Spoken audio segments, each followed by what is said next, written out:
바로 그 코로나가 주말 사이에 더 기승을 부렸습니다. 박성배 변호사님. 코로나19 신규 확진자 추이가 지난 12월 4일 0시 기준 3월 이후 처음으로 600명대를 돌파하더니 6일 0시 기준 631명, 7일 0시 기준 615명으로 주말 이틀 동안 연달아 600명대를 기록했습니다. 심각하네요, 진짜. 이달 들어서 신규 확진자 증가세가 뚜렷한 데다 지역사회 감염 양상으로 이어지고 있고 무엇보다 수도권의 사회적 거리두기 2단계 격상에도 불구하고 진정세가 좀처럼 보이지 않고 있습니다. 네. 이러다 보니까 결국 정부에서 초강수를 뒀습니다. 그 내용 들어보시고 이어가 보도록 하겠습니다. 수도권에 대해 사회활동의 엄중 제한에 해당하는 사회적 거리두기 2.5단계로 상향하기로 하고 비수도권에 대해서도 유행 확산 차단을 위해 거리두기 2단계로 상향하기로 결정하였습니다. 수도권 2.5단계는 강력한 사회활동의 엄중 제한 조치로서 3단계 전면 제한 조치 직전의 최후의 보루입니다. 수도권은 이미 코로나19 전시 상황입니다. 지금 추세라면 1, 2주 뒤에는 일일 확진자가 1,000명을 넘을 수도 있다는 비관적 전망이 현실이 될 수도 있습니다. 내일 0시부터 당장요. 수도권은 2.5단계, 비수도권은 2단계 사회적 거리두기가 시행되는데 아니 2.5단계가 되면 대체 어떤 게 달라지게 되는 겁니까? 최정화 기자님. 네, 일단 2단계 때는 이 5종의 유흥시설 5종의 이 영업이 금지가 됐었잖아요. 일단 감성주점, 단란주점, 유흥주점, 그리고 콜라텍, 그리고 헌팅포차 등이 금지가 됐었는데 여기에 조금 더 늘어나게 됩니다. 2.5단계가 되면 일단 방문 판매 등의 이 직접 판매 홍보관이 금지가 되고요. 또 노래방, 그리고 실내 스탠딩 공연장 등이 영업을 중단하게 됩니다. 네, 식당과 커피숍, 뭐 카페라든가 이런 것들은 2단계와 사실상 동일하기 때문에 9시 이후로는 뭐 드시는 건 안 되고 당연히 이제 포장만 가능한 상황이 되고요. 또 2.5단계가 되면 달라지는 게 있죠. 50명 이상의 집합, 모임, 행사가 금지가 됩니다. 네. 이에 따라서 결혼식장이라던가 뭐 장례식장에도 50명 이상의 사람들이 모일 수가 없게 되는데요. 네. 이 밖에도 PC방이라던가 뭐 영화관, 또 뭐 오락실, 학원, 독서실, 스터디 카페 등도 모여 있는 것이 뭐 금지가 됩니다. 그리고 9시 이후에 문을 닫아야 하는 상황이 되는데요. 헬스장 등의 이런 실내 체육 시설은 운영이 아예 금지가 되는 상황입니다. 등교, 그러니까 학교도 사실은 빼놓을 수가 없는 게 학교 같은 경우도 등교 인원을 3분의 1로 줄여야 하는 그런 상황이 된 그래요? 겁니다. 이 같은 다중이용 시설들이 한 번이라도 그러니까 좀 약간 해이해진 마음으로 뭐 들키겠어? 라는 마음으로 이제 어기게 되면요. 방역 수칙을 위반하게 되면 이 집합 금지 처분을 받게 됩니다. 네. 이른바 원 스트라이크 아웃제를 시행하겠다는 건데 사실 최준문 교수님 이 이른바 장사하시는 분들, 영업하시는 분들 있잖아요. 식당 같은 거, 소상공인 자영업자분들은 설마 했는데 이제 거리두기 단계가 격상됐어요. 이렇게 되면 정말 생활에 타격을 받을 수밖에 없잖아요. 그럼요. 타격을 받을 수밖에 없습니다. 지금 영업 제한이 돼가지고 문을 닫아야 되는 업소만 13만 개예요. 아, 그래요? 전국에. 그리고 운영이 제한되는 곳, 그러니까 시간이 제한되는 곳이 46만 개입니다. 그럼 거기 일하시는 분들, 거기에 정말 생업을 가지고 계신 분들은 엄청난 피해를 당할 수밖에 그러겠네요. 없어요. 이거는요. 정부가 어떤 형태로든 보조를 해주지 않으시면 이분들 같은 경우에는 정말 당장 그 다음 달에 월세도 못 내고 먹고 사는데 엄청난 지장을 받으십니다. 네. 그래서 불가피하게 이런 사회적 거리두기 단계가 올라갔다고 하면 이것 때문에 피해를 당하신 분들에 대한 적절한 조치가 반드시 있어야 된다고 생각을 하고요. 그렇지 않아도 지금 2단계에서 2단계 플러스 알파로 해가지고 더 강화됐잖아요. 서울 네. 지역은 이미 지난주부터 9시 뭐 이후부터 아무것도 못하게 돼 있었고요. 그게 계속 여파가 왔었는데 지금 또 한 번 올라가니까 그 여파가 더 커지는 거잖아요. 이게 또 연말까지 진행이 됩니다. 사실 그 개인 사업하신 분들 같은 경우에는 연말이 특수잖아요. 근데 연말에 다 문을 닫아야 되는 상황이 되니까 제가 볼 때 엄청난 피해가 일어날 가능성이 있습니다. 그래서 저는 뭐 불가피한 면이 분명히 있습니다. 그러나 정부가 이런 분들에 대한 어떤 그 적절한 어떤 지원이나 조치가 반드시 있어야 된다. 그렇지 않으면 우리 사회 전반의 경제가 흔들릴 수 있는 위험성도 있다는 사실을 꼭 인식하셔야 될 것 같습니다. 네. 이번 수도권의 2.5단계 거리두기 이 조치로요. 당장 영업을 중단해야 되는 시설들이 있습니다. 뭐 여러 시설들이 있는데요. 그중에서도 실내 체육시설을 운영하는 분들의 고충은 이만저만이 아니고 불만도 지금 팽배해 있다는데 왜 그런지 한번 들어보시고 이어가 보도록 하겠습니다. 체육시설은 오히려 더 소독하고 더 사람들한테 민감하게 반응을 하고 있거든요. 저희는 마스크를 쓰고 있지 않으면 입실조차 할 수가 없고 마스크를 코 밑으로 내린다는 거는 상상도 할 수 없는 상황이거든요. 오히려 마스크를 잘 쓰고 있는 학원이나 저희 헬스장 같은 데는 지금 영업을 중단을 하게 되고 밥을 먹으면서 식당에서 밥을 먹으면서 같이 술을 마시는 그런 식당이나 술집들은 9시까지 영업을 한다라는 게 형평성에 많이 어긋나고 2주가 됐든 3주가 됐든 그냥 전국적으로 다 셧다운을 하고 다시 내년부터는 사람들이 화이팅해서 내년을 다시 시작을 해야 될 텐데 내년도 그렇게 보낼 거라고 생각하니까 너무 암담하고 최진문 교수님, 예. 뭐 헬스장이나 요가원 같은 곳의 이 업주분들의 얘기는 한마디로 그런 것 같아요. 식당과 다를 게 뭐가 있냐. 식당 오히려 밥 먹을 때는 마스크를 벗지 않느냐. 근데 헬스장, 요가원은 늘 마스크를 쓰고 운동한다. 지금 그런 말씀 같아요. 그렇죠. 사실은 그 헬스장이나 요가원을 운영하시는 분들 같은 경우에는 억울한 부분이 없지 않아 있어요. 왜냐하면 방금 말씀하신 식당 같은 경우에는 뭐 점심 때든 아니면 중간에 오셔서 식사하려면 마스크 벗어야 되고요. 혼자 오시지 않으면 앞에 앉은 분과 대화도 해요. 그리고 아무리 뭐 떨어져 있다 하더라도 비말이 튈 수 있고 이 겨울 같은 경우에는 문을 다 닫고 온풍기를 돌리기 때문에 비말이 많은 지역, 높은 지역까지 다른 지역까지 뛸 수 있는 그런 위험성이 있는데 네. 실내 체육시설은 다 마스크 쓰고 운동을 하는데 왜 우리는 못하게 하고 식당은 영업하게 하느냐 이런 불만이 있을 수밖에 없죠. 그래서 이 기준이 뭐냐 하는 부분에서 논란이 많이 있습니다, 현재. 그래서 이 부분에 대해서도 정부가 지금 물론 특별한 기준이 있다고 밝히지는 못하고 있어요. 근데 뭐 요가원 같으면 더더욱 그럴 것 같아요. 왜냐하면 이게 뛰는 거야 땀나고 이러지만 요가원은 그렇게 땀을 많이 흘리는 운동은 아니잖아요, 그렇죠. 사실은. 앉아서 이렇게 움직이는 거니까. 그래서 사람이 북적대는 식당은 영업을 계속하는데 우리는 영업을 못하게 하는 것 자체가 불공평하다. 이런 지금 불만이 커지고 있는 상황입니다. 네. 거기에다가요, 지금 거리두기가 2.5단계로 격상되면서 당장 결혼을 앞둔 예비 신혼부부들의 불만도 이만저만이 아니랍니다. 장윤미 변호사님. 그렇습니다. 예비 신혼부부들이 상당히 좀 난처한 상황에 처하게 된 건데요. 2.5단계로 사회적 거리두기 단계가 상향 조정되면서 예식장에 모실 수 있는 하객 수가 50명 미만으로 그래요? 하향된 겁니다. 그래서 이미 한 예비 신부의 사연을 들어보면요. 어머님이 유방암 사귀셔서 부랴부랴 급하게 예식 일자를 잡고 친인척들에게 모두 청첩장까지 뿌려놨는데 아유. 지금 누구한테는 오라고 하고 누구한테는 오지 말라고 당부를 해야 되는 아이고. 그리고 어머님의 위중한 상황 때문에 결혼식도 미룰 수 없는 아이고. 이런 상황에 처했다고 합니다. 네. 또 하나 문제는 네. 바로 또 이 비용 때문인데요. 네. 원래는 한 뭐 100명, 200명 이렇게 예약을 걸어놨는데 지금 정부 지침은 10%의 보증 인원에 한해서만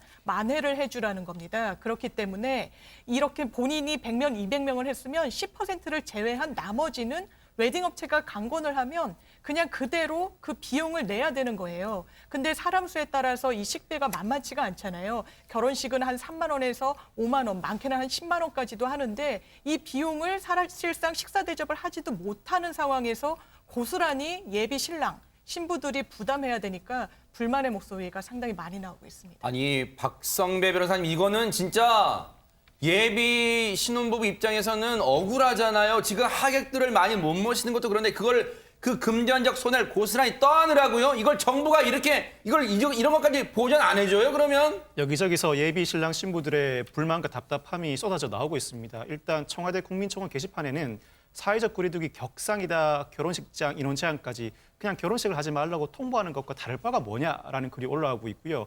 그리고 결혼 준비 카페에서는 부당한 보증 인원을 정한 계약을 불이행하자거나 이 문제에 대해서는 정부가 강제해야 한다는 목소리가 나오고 있습니다. 한편 정부도 대책을 마련하고 있기는 합니다. 코로나19 등으로 결혼식이 취소될 경우에는 그 위약금을 면책, 감경받을 수 있도록 위약금 분쟁 해결 기준을 개정하고 이 개정안을 행정 예고했는데요. 다만 이 개정안은 강제적 효력이 없습니다. 권고에 불과하기 때문에 예식장 측이 이 개정안을 받아들일지 말지를 결정하는 데 매달릴 수밖에 없는 상황입니다. 방역 당국이 규제를 만드는 건 쉽게 만들 수 있다 치지만요. 거기에 따르는 피해를 오롯이 시민이 떠안으라고요? 이건 정말 개선돼야 되는 거 아니에요? 정말 지금이라도 다시 한번 생각해 봐 주세요.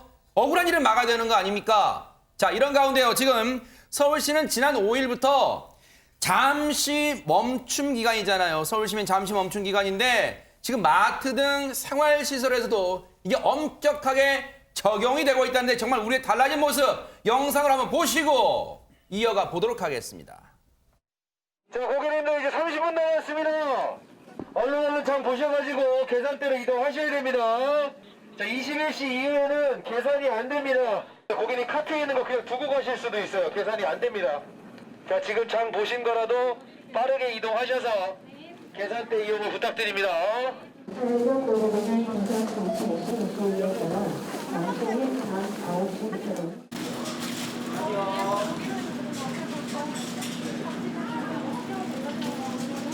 저희 9시까지 영업이라서 내일 6시 이후로 와주시면 될 것 같아요.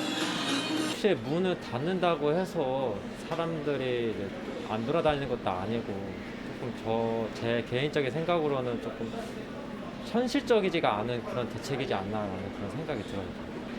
굉장히 많이 줄었어요. 한 90%는 줄은 것 같아요. 지금 마트 관계자조차도 이게 과연 실효성이 있을까?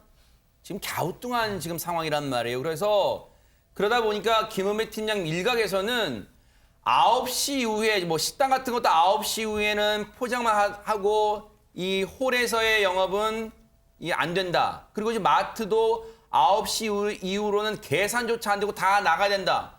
그런데 9시의 기준은 어디에서 나온 걸까? 많은 분들이 궁금하시는 것 같아요. 그렇습니다. 대한민국 지금 21시, 즉 9시 이후에는 셧다운이 됐습니다. 활동을 못하게 했는데 왜 9시에 기준을 두느냐고 물어보니까 소식 관계자는 특별한 기준은 없다는 얘기입니다. 단지 네. 야간 활동을 좀 제한하자는 취지에서 9시를 했다는 겁니다.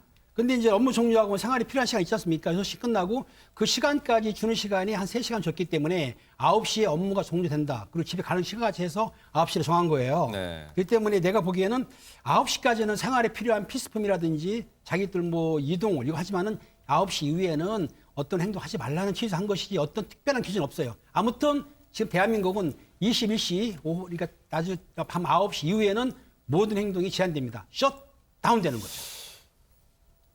뭐 방역본부 자체도 방역당국 자체도 9시에 대해서 딱 부러진 설명은 못 해주고 있는 상황이에요. 그렇다면 방역 전문가들은 이 9시 기준에 대해서 어떤 해석을 하고 있을까요? 한번 들어보시고 이어가 보도록 하겠습니다. 네, 가능하면 어떤 형식으로든 어떤 시간대든 간에 사람이 만나는 거를 막아야지만 이 유행은 사그라들거든요. 사람과 사람이 만나는 상황들을 줄이는 것 자체는 도움이 될 수가 있습니다. 그래서 그 밤 9시 이후가 무슨 뭐 절대적인 기준은 아니겠지만 그 이후의 시간은 그 사람들과 만나지 말고 가급적이면 그 집에 계셔달라는 그런 어찌 보면 그 정책적인 그런 이제 권고 이런 거다라고 볼 수 있을 거라고 생각을 합니다. 바로 그런 점에서 최근에 이 소상공인과 즉 음식점 등을 운영하시는 소상공인 자영업자분들은요. 이 9시 기준을 밤 10시로 1시간만 좀 늦춰주시면 안 돼요라고 읍소하기도 했지만 결국 그 목소리는 받아들여지지 않은 상황입니다. 자, 그런가 하면요. 사실 엊그제 이 수능생들의 사상 초유의 12월 수능 코로나 수능이 치러졌는데 이게 끝난 게 아닙니다. 이제 사상 초유의 입시 방역이 남아 있습니다. 최진봉 교수님. 그렇습니다. 지금 이제 문제가 뭐냐면 이게 논술 전형 그리고 면접 수시를 인제하는 그런 학교들이 있거든요. 이러다 보니까 학생들이 한꺼번에 몰리는 거예요. 이게 4일부터 대학별로 전형이 시작이 됐는데 오늘 이제 사진 보시면 아시겠지만 모 학교 두 학교 지금 사진 보이시죠? 어이구. 성균관대학교, 한양대, 연세대 이렇게 보이지는데 사람들 엄청나게 많잖아요. 일단 거리두기는 거의 거의 할 수 수가 없네요. 없어요. 네. 거기에다가 이제 학생들이 안타까우니까 부모님들이 데려다 주러 오셨다가 그러네요, 물론 네. 부모님들은 학교 안은 못 들어가게 막았어요. 차량도 못 들어가고. 근데 학생들은 들어가고 문제는 학생들이 면접 마치고 나올 때까지 밖에서 기다리시는 거예요. 그러면 거기 주변에 카페도 못 들어가잖아요, 지금. 그러니까 그러네요. 이제 3, 4, 5 모여 있을 수밖에 없고 어허. 또 학부형들 같은 경우에 만나시면 또 얘기도 나누고 정보도 교환하다 보면 대화를 나누실 기회가 많아질 텐데 이제 학교가 이제 비상사태가 걸린 거예요. 저게 지금 2주간 이루어질 것 같거든요. 네. 4일부터 시작해서 2주간 이루어지는데 이제 논술고사 치르고 다니는 분이 한 학생이 한 군데만 가는 게 아니라 여러 군데를 또 다녀요. 어허. 이런 상황이 되다 보니까 이게 정말 이 방역의 긴장감을 높일 수밖에 없는 상황이다. 네. 사람들이 너무 많이 한 군데 모이고 학교 주변이 엄청난 사람들로 몰리게 되면서 저기서 혹시나 확진자가 나오지 않을까 지금 방역 당국이 긴장의 끈을 놓치지 않고 살펴보고 있는 상황입니다. 5일과 6일 지난 주말 이틀 동안요. 지금 대학별 논술고사 이 치르는 학교에 몰린 인원만 해도 연인원 20만 명이랍니다. 그런데 지난주만 끝난 게 아니에요. 이번 주 주말에도요. 학교들의 대학별 논술고사 이 면접고사가 예정돼 있어가지고 또 이번 주에도 한 20만 명 정도의 이 이동이 예상된다는 거예요. 그러면 지난주 이번 주 연인원 40만 명이 지금 이동을 하는 그런 상황이라서 입시 방역이 절대적으로 필요한 상황입니다. 대학별 평가를 치르는 수험생들도 그렇지만 학부모님들도 불안하실 것 같아요. 어떤 마음일지 한번 들어보시고 이어가 보도록 하겠습니다. 한 1시간 반 정도 걸렸던 것 같은데 기차 타고 왔어요. 대구에는 그래도 요즘에 별로 안 나와서 괜찮은데 서울에 많아가지고 좀 걱정되긴 해요. 서울에 유동인구가 많고 그냥 밀집 자체도 많으니까 이게 끝나긴 할까라는 생각이 들어요. 카페 이런 데 다 들어갈 수가 없으니까 네, 차에서 기다렸죠. 또 위험하니까. 카페에서 차를 못 마시더라도 좀 들어가 있었으면 좋은데 아예 못 쓰게 돼 있더라고요, 홀에서. 그래서 기다릴 때가 좀 없긴 했어요. 불편하지만 이렇게 해야 되지 않을까라고 네, 인정하는. 그 불특정 막 여러 곳에서 아이들이 오니까 사실은 굉장히 많이 걱정이 되고요. 그래서 저희 아이도 정말 이제 먹을 거, 뭐 마실 거 하나도 갖고 가지 않게 하고 마스크도 절대 안 벗게 하겠다고 얘기를 좀 이렇게 단도리를 하고 들여보냈습니다. 지난주와 이번 주요. 진짜 학생과 학부모들은요. 박상배 변호사님 정말 2중고, 3중고예요. 이 대학별 면접도 신경 써야 되죠. 혹시라도 코로나 걸릴까 봐 방역에도 신경 써야 되죠. 정말 2중고, 3중고입니다. 그렇습니다. 그야말로 입시 방역 2라운드가 시작됐는데 이 지난 4일부터 수시 모집 전형인 대학별 고사가 실시됐습니다. 이 고사에 응시자 60만 명이 몰릴 것으로 예상되는데 이 대학별 고사는 수능보다 관리가 더 어렵습니다. 오전에 여기서 시험을 보고 오후에 또 다른 곳에서 시험 보다 보니까 수험생들과 학부모들이 상당히 바쁘게 왔다 갔다 할 수밖에 없고요. 대학 캠퍼스에서 버스 정류장, 지하철 오가다 보면 상당히 혼잡스러운 상황이 벌어질 수밖에 없습니다. 그만큼 사회적 거리 두기를 지키기가 더 어려운 상황이 벌어지게 되는데 네. 수능이야 국가적 차원에서 각 수험생들 책상에 칸막이를 설치하는 등 방역에 만전을 기했지만 이번 대학별 고사는 사회적 거리 두기를 지키는 것이 각 수험생과 학부모들에게 맡겨져 있는 상황입니다.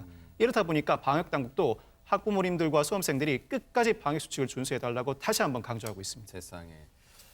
사회적 거리두기가 이제 격상이 되면서요. 여러분 뭐 많은 분들이 불편해하세요. 저도 이제 주변에 그런 얘기 많이 듣습니다만 커피숍 못 가시잖아요. 그리고 다중 이용 시설 못 가세요. 그런데 그러다 보니까 지금 이곳으로 많은 분들이 몰리고 있대요. 어떤 곳인지 얘기 먼저 들어보시고 이어가 보도록 하겠습니다.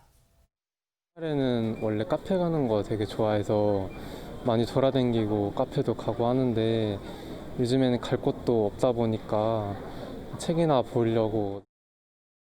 주말에는 원래 이제 산에 잘 다니고 이러는데 겨울이 되니까 이제 갈 데도 별로 없고 이래가지고 안전하기 위해서 마스크 2개를 차고 나왔습니다. 시청자분들 중에는 아니 서점 가는 게 뭐 크게 문제될 거 없지 않아? 서점에 책 보러 간다는데 물론 서점에 책 보러 가시는 분들 대다수죠. 그런데 요즘 대형 서점에 가보면 한켠에 뭐가 있는지 여러분 아시죠? 바로 커피 같은 음료수를 드실 수 있는 공간이 있습니다. 장유미 변호사님. 그렇습니다. 사실 이제 두 다리를 쉴 곳 자체가 녹록치가 않습니다. 그러니까 이제 서점으로 발길을 향하는 분들이 상당히 많으신데요. 서점에 음료수도 팔고 뭐 먹을 것도 팔다 보니까 이 책을 보는 공간에서 앉아서 마스크를 내리고 뭐 심지어는 싸운 음료수를 드시는 분들도 계시고 뭐 음식물을 섭취하시는 분들도 계시고 이렇게 방역의 사각지대가 생기고 있습니다. 또 뿐만 아니라 책을 보면 좀 이제 답답한 마음도 들고 하니까 뭐 턱에 내린다든지 그리고 뭐 코스크 형태로 쓴다든지 하는 분들이 많이 생기고 있어서 이게 카페를 막았더니 또 풍선 효과로 서점으로 발길이 이어지고 그런 한 곳을 규제하면 다른 곳이 또 방역의 사각지대로 나오게 되고 이런 상황에서 모든 것을 다 규제만 할 수가 없는 상황이다 보니까 정부의 고심도 깊어지고 있는 그런 상황입니다. 그러네요. 방역 당국에서는요, 서울을 비롯한 수도권 시민들한테 아예 연말 모임을 취소해달라고 읍소를 하고 있는데 이런 가운데 서울시가 연말에 아주 큰 행사를 취소하기로 했다면서요, 최정아 기자님. 네, 그렇습니다. 해마다 12월 31일 11시 반, 그러니까 밤 11시 반경에 시작되는 하나의 행사가 있죠. 종로구 보신각에서 열려온 제야의 종 타종 행사. 네. 바로 이 행사가 취소가 됐습니다. 아, 그래요? 1953년에 시작된 이후로 67년 만에 취소가 된 건데요. 아하. 이렇게 종을 33번을 치는 모습을 보려고 사실 한 번이라도 가보신 분들은 아시겠지만 사실 이 타종 행사를 보기 위해서 그 장소에 무려 10만 명의 시민이 모이게 됩니다. 아하. 그런데 사실 지금 같은 상황에서 10만 명이 모인다. 굉장히 위험한 맞아요. 상황이잖아요. 네. 그렇기 때문에 이 서울시 관계자가 이렇게 이야기를 하는데요. 코로나19 확산에 따라서 이 내부 회의에서 취소가 결정이 됐다. 확진자가 늘어나고 있어서 취소가 불가피한 상황이었다라고 전달을 하고요. 네. 또 대신 이 일을 대신할 방법을 또 찾았습니다. 이 자정에 맞춰서 시민들이 타종을 볼 수 있도록 이 타종 행사를 미리 녹화를 해놓는 겁니다. 사전 녹화를 해서 이제 방송으로 송출을 하겠다라는 방법을 찾은 건데요. 네. 아직까지 좀 시간이 남아 있는 상태여서 그런지 일단 온라인용으로 실시한다라는 방침은 정해졌는데 뭐 누가 참석을 할 것이며 뭐 그러네요. 예를 들어서 작년에는 뭐 펭수가 종을 쳤는데 이런 부분을 누가 칠 것이며 그리고 뭐 언제 이것을 송출을 할 것이냐에 대한 아주 자세한 부분은 정해지지 않았다라고 합니다. 네. 들으신 것처럼 전 세계가, 우리뿐 아니라 전 세계가 지금 코로나19로 신음하고 있는데 지금 중국이요! 분노를 자아내고 있습니다. 박성배 변호사님. 전 세계 코로나19 누적 확진자가 6,500만 명을 넘어서고 사망자가 150만 명을 넘어선 이때 중국 우한시가 관광객을 유치하기 위한 홍보 영상을 제작해 논란이 되고 있습니다. 허허. 미국 CNN 보도에 따르면 우한시 문화관광국이 지난달 13일 SNS에 우한에서 만나요라는 영상을 올렸는데요. 이 영상이 최근 영어로 번역돼서 SNS를 통해서 공유되고 있습니다. SNS에 공개된 글을 보면 우한은 그 아름다움을 한순간도 숨기지 않는다면서 우한을 사랑하는 사람들이 더 많은 사람이 이를 이해할 수 있기를 바란다고 기재가 되어 있습니다. 사실 우한은 코로나19와의 전쟁에서 승리했다고 표방하는 중국 공산당의 선전 도구가 돼버렸습니다.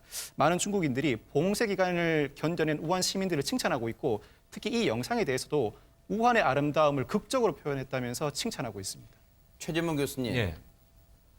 진짜 중국 왜 이럽니까? 이거 진짜 일말의 양심도 없어요. 후한무치하네요, 진짜. 그렇죠. 후한무치의 전형이라고 볼 수 있죠. 우한이라고 하면 잘 아시는 것처럼 코로나19의 발생지라고 할 수 있는 거 아니겠어요? 거기서부터 시작돼서 지금 전 세계로 퍼져서 전 세계의 인구들이 엄청난 고난을 당하고 있고 어려움을 당하고 있고 우리도 마찬가지 아닙니까? 이런 상황에서 본인들이 지금 관광 오라고 저렇게 관광 비디오, 영상 찍어가지고 저걸 송출했다? 이해할 수 없는 거죠. 그리고 우한 같은 경우는 잘 아시는 것처럼 전 세계에 많은 사람들이 의심을 품고 있는 게 실제로 발생한 그 인원, 그러니까 뭐 확진자든 아니면 네. 환자든 이런 사람들 인원을 축소해서 보고하고 은폐했다고 하는 비난도 받고 있습니다. 실제 처음에 저 문제가 발생했을 때 빠르게 WHO나 다른 나라에 전파를 했으면 네. 이렇게까지 퍼지지 않았을 텐데 한동안 중국에서 저거 별거 아니다, 독감이다 이러면서 계속 얘기 않고 있다가 나중에 문제가 커지니까 그때서 밝혔어요. 그러면 대처할 수 있는 시간도 이미 뺏긴 거 아니겠습니까? 네. 그럼 전 세계적으로 비난을 받을 수밖에 없는데 지금은 자중하고 네. 정말 이 코로나를 이기기 위해서 본인들이 함께 노력하는 모습을 보여줘야 될 텐데 우리는 이미 벗어났다고. 지금 제가 볼 때 중국이 벗어난 상황이 아니에요. 맞아요. 저런 관광 홍보물을 낼 때가 아니고 네.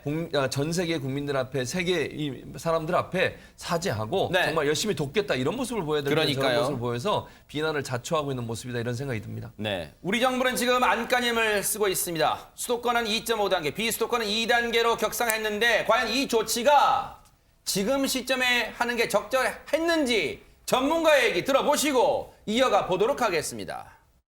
이제 지금의 유행이 1, 2차 유행과는 달리 지역사회의 젊은 사람 중심으로 조용한 전파들, 무증상자 중심의 조용한 전파들이 이렇게 나타나고 있는 상황이기 때문에 유행을 억제하기 위해서는 사회적 거리두기가 잘 지켜지는 수밖에 없는데 지금의 단계로서는 충분하게 재생산 지수를 낮추지 못하는 그런 유행의 억제를 시키지 못하는 상황이 벌어졌고 실제로 그 확진자 규모도 지금 점차 뭐 차례 좀씩 늘고 있는 추세, 그 600명을 넘어가고 있지 않습니까 지금?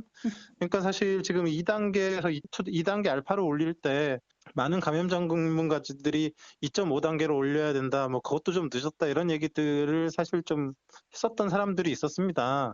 그 이유가 1, 2차 유행과는 달리 지금 3차 유행이 방역당국의 노력으로 재생산 지수를 떨어뜨릴 수 없기 때문에 사회적 거리두기 외에 방법이 없었기 때문이거든요. 이 역시도 지켜봐서 1000명대가 넘어간다 그러면 어쩔 수 없이 지금 3단계까지도 가야 되는 그런 좀 위중한 그런 유행의 단계라고 볼 수 있습니다.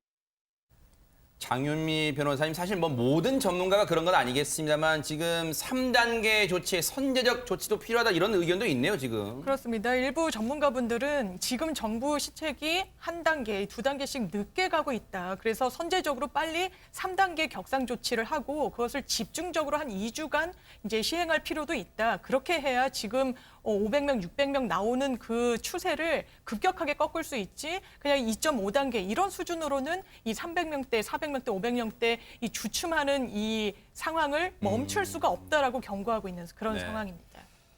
지금 많은 분들이 걱정하고 있습니다. 제일 중요한 거는요, 나 자신부터 일단 개인 방역을 철저하게 지켜주시는 걸 거라 생각해 보겠습니다.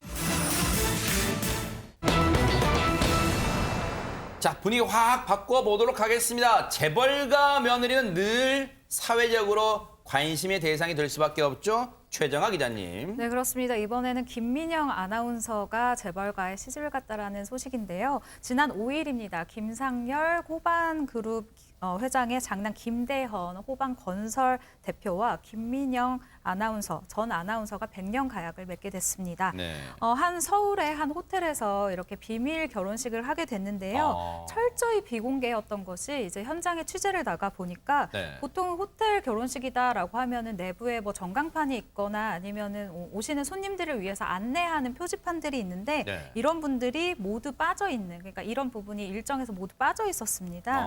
그리고 이 두 사람은 지난 10월부터 교제를 하기 시작했는데요. 김민영 전 아나운서가 지난 10월 말에 이 한 방송국에서 퇴사를 하게 되죠. 당시 결혼을 앞두고 내린 퇴사 결정이 아니었겠느냐라는 추측이 오가고 있는 이유입니다. 네. 1년 2개월간의 핑크빛 열애 속에 열애 끝에 이제 웨딩 마치를 울리게 됐는데, 근데 최진봉 교수님, 사실 코로나19 두 사람한테도 약간 조금 아쉬울 거예요. 코로나19가 아니었다면 더 많은 분들의 축하를 받았을 텐데 코로나19 국면이다 보니까 이 결혼식 약간 비밀 결혼식 같게 열렸나요? 어떻습니까? 그렇습니다. 아무래도 이제 코로나 때문에 100명 미만, 지금은 이제 50명 미만으로 다시 줄었지만 그렇죠, 네. 이분들이 결혼할 때만 해도 100명 미만이었거든요. 그러니까 100명 이상이 들어갈 수 없는 상황이고 방역을 잘 지키면서 해야 되기 때문에 올 수 있는 사람을 제한을 했습니다. 청첩장 가지고 오신 분만 입장이 가능해요. 그리고 좌석도 다 이름표 붙여서 앉도록 배치를 했고요. 그래서 100명 정도만 들어올 수 있었던 서정진 셀트리온 회장이나 김홍국 하림그룹 회장, 그리고 배현진 국민의힘 의원, 이런 분들, 김영배 더불어민주당 의원도 오셨고요. 전 세계 인사들이 참석을 하셨고, 배현진 의원 또 같은 아나운서 선배로서 만나 보네요. 네. 그래서 아나운서나 정재계 인사들이 많이 참석을 하셨고요. 아까 화면에 나왔습니다만 주례는 신영균 영화배우, 또 의원도 하셨고 국회의원도 하신 분이 맡았고, 슈퍼주니어의 규현 씨가 축가를 불렀고요. 규현 씨가 축가? 네, 축가를 불렀어요. 그래서 아무튼 뭐 많은 사람들이 참석할 수 있는 상황이 아니어서 아마 이제 비밀이라고까지 표현할지 모르겠습니다만, 아무튼 좀 외부에 알리지 않고 그리고 결혼식을 올린 것으로 그렇게 볼 수 있을 것 같습니다. 비밀 결혼식 하면 어감이 안 좋으니까 아마 이제 제한된 하객으로만 참석했다라고 표현하는 게 더 맞을 것 같습니다. 그런데 사실 이런 결혼식에 두 사람이 같이 있는 모습, 사실 그 전에는 보기가 힘들었어요. 근데 앞서 잠깐 포착됐습니다만 아마 이 사진이 처음으로 두 사람이 같이 있는 모습이 포착된 게 아닌가 이런 생각이 듭니다. 장윤미 변호사님. 그렇습니다. 이 두 사람이 한 사진 안에 담긴 거는 지금 보시는 이 사진이 처음이 아닐까 싶은데요. 아무래도 이 아나운서의 드레스 모습을 보면 피로연장에서 이 두 커플이 손을 꼭 맞잡은 애정 어린 모습을 보여주고 있는 이런 상황인 걸로 보입니다. 네. 그리고 김 대표에게 사람들이 결혼하는 소회를 물었더니 짤막하게 축하해 주셔서 감사합니다. 이렇게만 이야기를 했다고 하는데 네. 그렇지만 이 짧은 말에도 행복이 묻어나는 것 같습니다. 자, 이제 김민영 전 아나운서는 아나운서에서 이제 재벌가 며느리라는 타이틀이 생기게 됐는데, 근데 남편 김대헌 대표가 누구냐? 이 부분도 궁금하신 분들 많으실 것 같아요. 조정아 기자님. 네, 그렇습니다. 일단 김민영 아나운서 같은 경우에는 이전에 인터뷰를 통해서 미래의 남편감은 내가 배울 게 많은 사람이었으면 좋겠다라는 이상형을 밝힌 바 있는데요. 일단 김대헌 부사장 같은 경우는 좀 빠릅니다. 16세에 이 5억 원의 자본금으로 이 설립한 분양 대행 업체를 4년 만에, 무려 4년 만에 총 매출액 170억으로 상승시킨 인물인데요. 네. 일단 이 김상렬 회장의 사실상 그룹 후계자로 손꼽히고 있습니다. 그렇게 보여지는 것이 네. 이 김대헌 대표 같은 경우에는 호반건설 지분의 약 54%를 보유한 최대 주주거든요. 네. 2019년도에 CEO 스코어에 따르면은 개인 자산 가치가 약 1조 7,378억 원에 달한다고 합니다. 네. 그런데 이런 그 김대헌 대표가 이 부사장이 반한 김민영 아나운서의 사실 부분도 조금은 제가 짚어볼 필요가 있는 것 같은데요. 네. 김민영 아나운서가 그냥 뭐 재벌집에 시집간 아나운서다라고 치부를 하기에는 사실 굉장히 또 실력이 있는 아나운서예요. 그래요? 네, 게다가 이 아나운서 같은 경우에는 그 연예계에서 좀 유명한 것이 친할아버지 같은 경우는 일본 유학 중에 친구들에게 독립운동에 투신할 것을 이야기를 하다가 네. 체포가 돼서 형을 받은 독립운동가 김규원 지사이고요. 그리고 외할아버지 같은 경우에는 6.25 참전 유공자입니다. 그러니까 한쪽만 이렇게 나라를 위해서 뭐 이렇게 희생을 하신 분이 있어도 참 저희가 대단하다라고 얘기를 하는데 친가와 외가 양쪽에서 나라를 위해서 일을 한 분들이 있는 분이죠. 네. 근데 김민영 전 아나운서는 아나운서 시절에도 사실 인기가 굉장히 많은 것으로 좀 알려졌었잖아요. 근데 그 아나운서라는 자리를 이 결혼과 동시에 좀 내려놓는다. 본인도 좀 아쉬운 면이 있을 것 같습니다. 사실 제가 이 이야기를 한 연애 정보 프로그램에서 제가 처음 한 적이 있었는데 네. 사실 이 김민영 아나운서가 굉장히 연예계 그 연예인분들도 좀 관심이 있었어요. 그러니까 방송에 그래요? 나오는 모습이 굉장히 좀 단아하고 아름답고 또 뭐 실력도 있어 보였기 때문에 남자 네. 연예인분들이 참 관심을 많이 보였었는데 네. 실제로 티켓 파워가 굉장히 있는 제가 실명을 듣고 깜짝 놀랄 만한 어떤 배우분이 있는데 이 배우분이 그 방송국 관계자분에게 한번 소개를 좀 시켜달라라고 얘기를 하셨더라고요. 근데 이 아나운서분이 제가 지금은 일을 해야 된다라고 하면서 굉장히 잘 돌려서 거절을 한 것으로 알고 있고요. 아하. 또 제가 또 요즘 가장 좋아하는 프로그램인 뉴스파이터이다 보니까 또 뉴스파이터를 위한 가장 빠른 소식을 또 하나 준비를 해봤는데요. 네.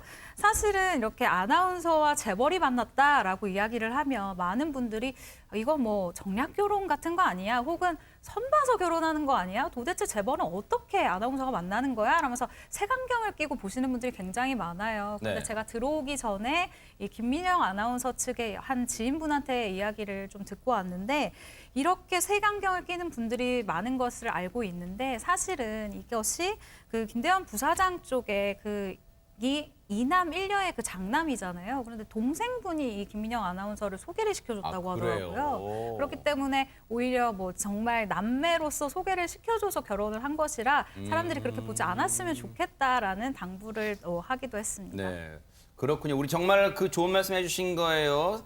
정말 비뚤어진 시각으로 좀 보는 일은 없어야겠습니다. 그런데 사실 재벌가 며느리 하면은 정말 그 원족격으로 불리는 분이 있잖아요. 최재명 교수님. 예, 노현정 아나운서죠. 아하. 노현정 아나운서는 다 잘 아실 거고, 그 뭐 아나테이너라고 그래서 아나운서하고 엔터테이너를 합친 단어의 1세대 이렇게 볼 수 있을 네. 것 같아요. 잘 아시는 것처럼 뉴스 진행하다가 연애 프로그램을 진행하면서 네. 사람들한테 관심을 많이 끌었었고, 뿅망치로 공부하세요. 그렇죠. 네, 공부하세요. 했던 거, 네. 때려줬죠. 이분이 이제 현대가의 며느리가 됐잖아요. 네. 그래서 정대선 현대 BSC 사장과 결혼을 했고 2006년도 8월에 결혼해서 지금 자녀가 2명이 있습니다. 그래요? 예. 네. 그런데 최근에 이제 모습이 카메라에 노출이 됐는데 이건희 전 회장의 빈소를 방문을 했어요. 근데 시어머니 되시는 분 이행자 여사를 모시고 네. 남편은 같이 동행을 안 했고요. 시어머니와 함께 모시고 그 빈소를 방문해서 조문을 하고 나오는 장면이 카메라에 찍혔는데 네. 그게 찍히면서 많은 사람들이 노현정 전 아나운서가 남편 내조만 잘하는 게 아니라 시어머니 내조도 잘하는구나. 지금 문 열어드리는 거거든요. 시어머니 내리실 수 있도록 네네. 그런 얘기가 떠돌고 있습니다. 네. 노현정 전 아나운서의 시어머니 그리고 삼성과 어떤 혹시 특별한 인연이 있는 걸까요? 최정아 기자님 어떻습니까? 네, 일단 이행자 여사 홍라희 여사 같은 경우는 1945년생으로 동갑내기 절친입니다. 이행자 여사 같은 경우에는 이제 당연히 뭐 현대가 그리고 홍라희 여사 같은 경우는 삼성가의 며느리로 굉장히 많이 알려져 있는데요.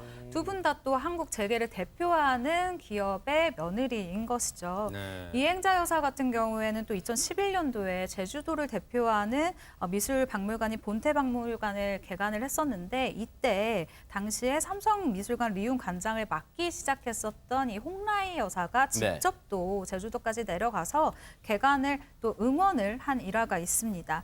이행자 여사와 이 노현정 아나운서, 전 아나운서 같은 경우에는요. 네. 아까 보신 그 영상, 뭐 사진을 잠시 보셨지만 사실 굉장히 바쁜 일정에도 1시간 정도 자리를 지켰다고 해요. 보통 다른 정재계 분들은 한 10분 정도 아무래도 코로나 뭐 여파도 있고 하다 보니 10분 정도 자리를 지키고 이제 이야기를 건네고 돌아갔었는데 이 두 사람은 1시간 정도나 자리를 지켰다고 합니다.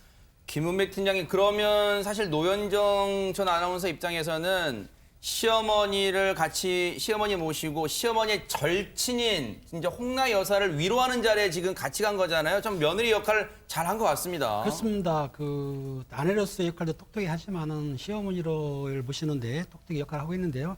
그 이행자 여사를 모시고 가면서 창문을 열어드리면서 그렇게 이제 보기에 따뜻하지 않습니까? 고부간에 이렇게 이제 다정한 모습을 바꿀 뿐만 아니라 또 지근거리에서 보필했다는 거예요. 네. 그러니까는 이제 남편 정대선 씨도 그렇지만은 시어머니에 대해서 이렇게 내조하는 거 보니까 많은 사람들이 이제 거기에 격려를 해주는 거고요.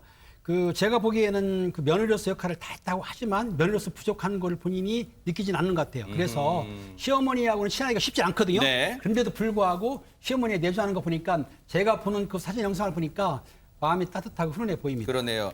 현대가 며느리로서의 또 포스도 또 뽐낸 것 같기도 합니다. 그런가 하면요. 사실 시청자분들은 그런 생각하실 거예요. 재벌가 며느리다 보면 뭔가 행동도 제약받기 마련이고 그러다 보면 참 이 고부간에 참 쉽지 않은 관계가 될 텐데 장유미 변호사님, 이행자 여사는 노현정 아나운서를 며느리로서 얼마나 애정할까요? 그렇습니다. 실제로 두 사람이 겹치는 부분도 상당히 많은데요. 노현정 씨 뭐 미모와 실력 다 겸비한 아나운서 출신이죠. 또 그 시어머니인 이행자 여사 같은 경우도 숙명여대를 졸업한 미스코리아 출신입니다. 이렇게 겹치는 부분이 많긴 한데 처음에는 노현정 씨를 며느리로 들이는 거에 반대를 했다고 합니다.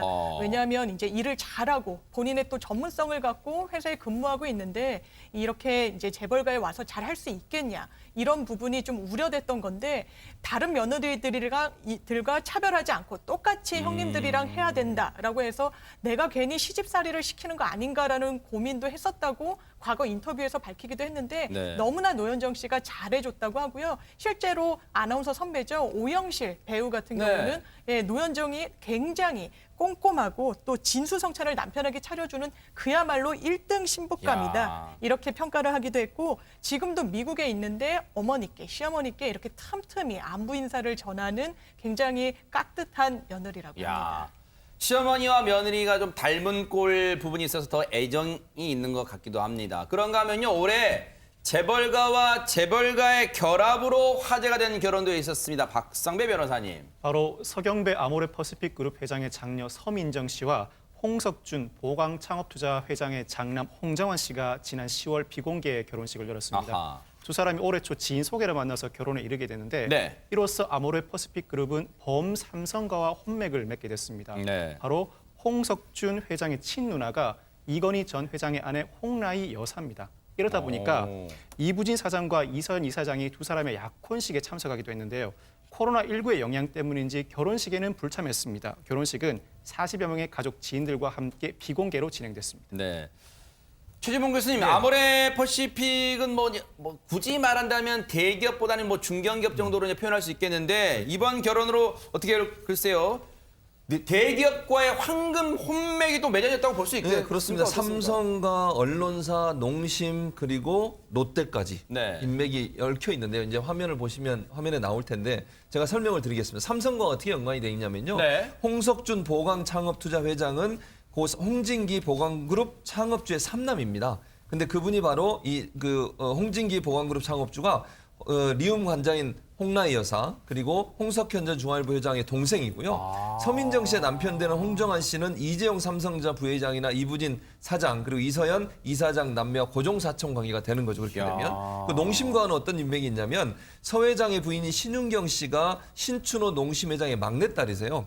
근데 이분이 그리고 이제 신 회장은 롯데그룹 창업주인 고 신격호 명예회장의 동생이고요. 그러니까 신동빈 롯데그룹 회장의 작은 아버지가 되는 거죠. 진짜 혼맥이 저렇게 복잡하게 얽혀 있네요. 그러니까 결국은 이 아모레퍼시픽이 삼성과 그리고 중앙일보, 농심과 롯데가와 인맥이 연결돼 있는 그런 관계라고 말씀드릴 수 있습니다. 이렇게 되면은 후계 구도를 또 저 혼맥을 통해서 굳히게 되는 거예요. 최정아 기자님 어떻습니까? 사실 이 서민정 씨 같은 경우에는 이전부터 이 재벌 2세 혹은 뭐 이 중견기업 2세들 중에서 여성인데 아버지의 일을 이어받는다라고 해서 이 결혼 이야기가 오가기 전부터도 사실은 좀 이름이 언급이 됐었던 분이에요. 이분 같은 경우에는 아모레퍼시픽 그룹 지분의 2.93%를 이제 보유를 하고 있는데 이 서 회장, 그러니까 아버지인 서 회장에 이어서 그룹 2대 주주입니다. 경영승계 후보 이미 1위였고요. 내년 초에는 제가 뭐 안에 뭐 내부 사정을 들어보니 차장급으로 승진이 예상이 되고 있다고 합니다. 네. 어쨌든요, 우리가 재벌가 며느리의 이 사연에 이제 주목한 이유는 그만큼 우리 사회에 또 모범이 될 만한 행동도 기대하는 마음이 있지 않을까 그런 생각도 해봅니다. 축하드리겠습니다. 어벤져스들 있잖아요. 어벤져스들. 그런데 어벤져스가 영화 속에서만 나오는 줄 알았더니요. 어벤져스는 분명히 우리 사회에도 있습니다. 장윤미 변호사님. 그렇습니다. 어벤져스는 바로 저희의 이웃이었는데요. 화면을 보시면 지난 5일 있었던 일입니다. 오후 3시 한 50분쯤에 여기가 바로 경부고속도로 언양휴게소로부터 3km 정도 떨어진 지점인데요. 운전을 하다가 이 SUV 차량이 그 구조물을 들이받고 바로 이제 운전자가 내리게 됩니다. 사고 뒷수습을 위해서 보험회사에 전화를 하는 건데요. 이 정지화면, 왜 정지화면이 나오는 거냐 하면 바로 이 멈춘 차량을 보지 못하고 뒤에서 오던 차량이 이 해당 차량을 들이받은 겁니다. 세상에. 그래서 전화를 하던 이 운전자, 이 차량이 밀리면서 다리가 이 도로 구조물과 차량 사이에 끼는 이런 큰 사고를 당하게 된 겁니다. 지금 저게 이제 경부고속도로에 설치된 CCTV에 찍힌 저 사고 모습인데요. 저렇게 보세요.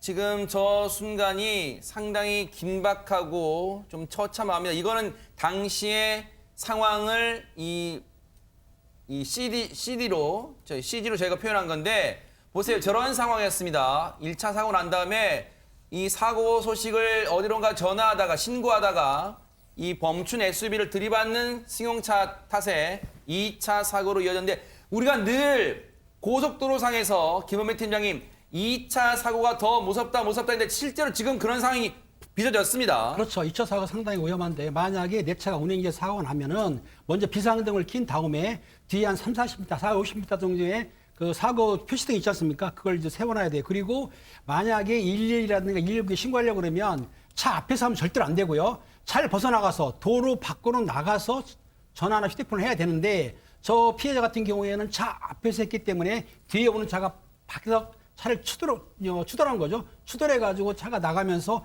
부상을 입었기 때문에 만약 사고 시에는 절대로 앞에서 전화하시면 안 되고 항상 길가로 나가서 전화를 하셔야 됩니다. 그런데 아마 애초에 저 차량 운전자분도 지금 고속도로 중앙분리에 콘크리트로 되어 있는 그 구조물을 들이받고 멈춘 거라서 아마 순간 경황이 없으셨을 수도 있어요. 그러다 보니까 안전수칙을 지킬 겨를이 없이 자신의 차량 앞에서 보험사와 측과 전화통화를 하다가 2차 사고를 당했는데 바로 이때 이런 긴박한 순간에 앞서 말씀드린 우리 어벤져스가 등장했다면서요. 박성배 변호사님. 고속도로에서 사고가 발생하면 후발 사고가 이어지기 마련인데 더 이상의 후발 사고는 없었습니다. 멀찍이 뒤에서 오던 차량들이 비상 깜빡이를 켜고 속도를 줄였는데 여기서 그친 것이 아닙니다. 사고를 목격한 시민들 한 마음으로 자신의 차에서 내려 구조를 시작합니다. 어허. 차량 7대에 타고 있던 운전자 10여 명이 한꺼번에 SUV 차량에 달려들더니 진짜 드네요. 하나, 둘, 셋 구호를 외치면서 SUV 차량을 들어서 오. SUV 차량 운전자를 구조해 냈습니다. 이야,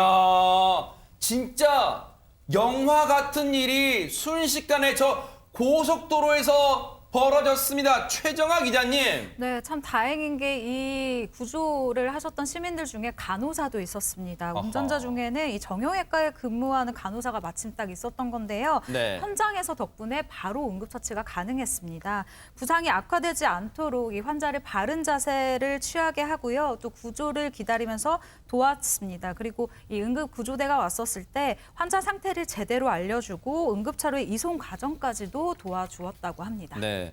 그런데 진짜 김은배 팀장님, 저 피해를 당하신 운전자분이 그래도 평소에 선하게 사셨던 것 같아요.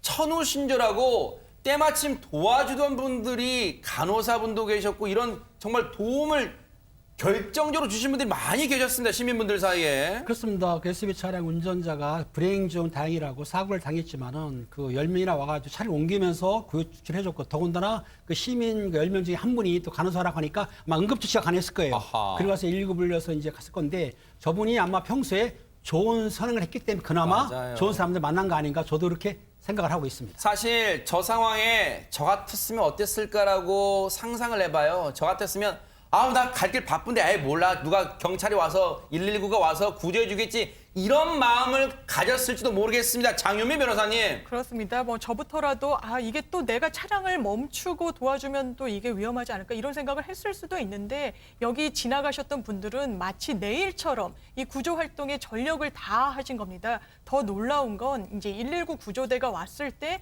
이미 이렇게 도움의 손길을 적극적으로 주셨던 시민분들이 다 당연히 내가 해야 할 일을 했다는 듯이 다 흩어진 거예요. 그래요? 본인의 뭐 연락처를 남기거나 고맙다는 말을 기대하거나 이런 모습이 전혀 아니라 다시 다 제 갈 길을 가는 그런 모습들을 보여줘서 또 감동을 주고 있습니다. 진짜 대단하신 분들입니다. 우리 흔히 그런 거 있잖아요. 자신이 한 공은 좀 드러내고 싶잖아요. 이거 제가요. 이거 제가 이 신속하게 조치를 취하고요. 제가 이렇게 도와달라고 다른 분들 이렇게 막 요청했습니다. 이럴 법도 한데요.